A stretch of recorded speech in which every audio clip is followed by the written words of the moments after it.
Your teacher didn't tell you how contentious your world history class is, did they?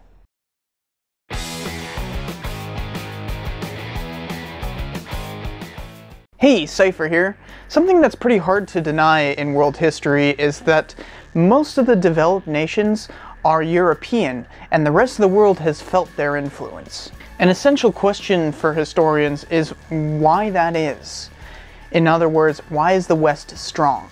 You might not have realized it, but your world history class taught a particular perspective on this question. Since all narratives imply a particular interpretation, your class had that interpretation implied in its narrative, and it had an answer to the question, why the West is strong. That interpretation is extremely contentious though. In the field of history, there have been at least 8 major answers to this question, but one in particular is the most popular and is called Modernization Theory. It's also the most disputed by historians. So let's look at the basics of Modernization Theory and where it got its start. Now I'm going to be saying this uncritically, so I'm going to let you guys figure out whether or not this theory is right or wrong. But I will say that most historians heavily dispute this idea. The most recent formulation of modernization theory comes from Neil Ferguson, who wrote a book called Civilization, the West, and the Rest. He tries to put the idea of modernization theory into the hit new lingo of the new generation,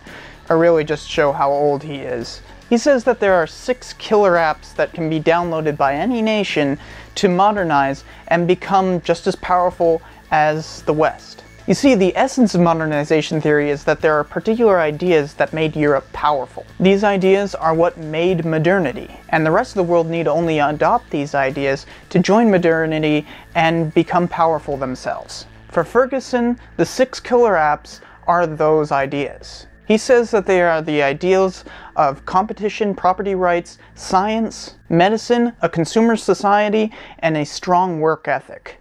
Of course, that does imply that less developed nations are lacking in these ideas, but I said I wouldn't criticize.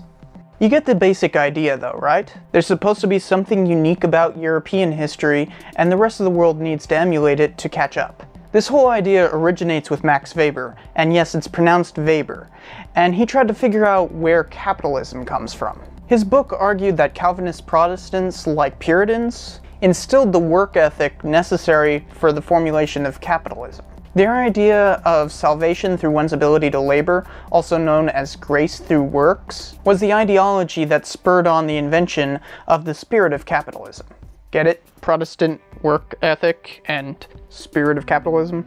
Even Ferguson is still using Weber's idea in his own theory, a whole century later. Most world history textbooks imply this modernization theory. It's fairly hard to avoid, but I think you can see the problem with it yourself. Some historians despise modernization, and very vocally at that. Wow. Sorry, appear to have had something in my throat. Yet Ferguson's book came out in 2011 and was extremely popular.